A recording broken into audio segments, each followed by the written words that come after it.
Bueno. Sem o Oswaldo. O Oswaldo tá estudando, deixar bem claro. Ele tá fazendo um estudo geográfico. Você trouxe o livro na bicicleta? Não, é estudo geográfico. Geografia tá estudando. Estamos chegando aqui. Passeio, bike noturno, pedal Araraquara noturno. Vamos ver a média de quanto nós fizemos. Hoje viemos embalado, sem parar.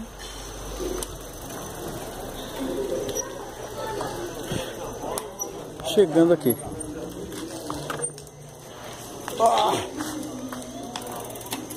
Eu pensei que ia estar mais cheio aqui. Tá de boa.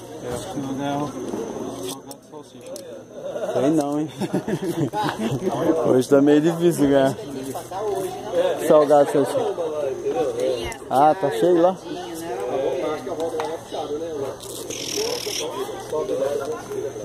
É isso aí, agora nós vamos comer. Eu tô com fome.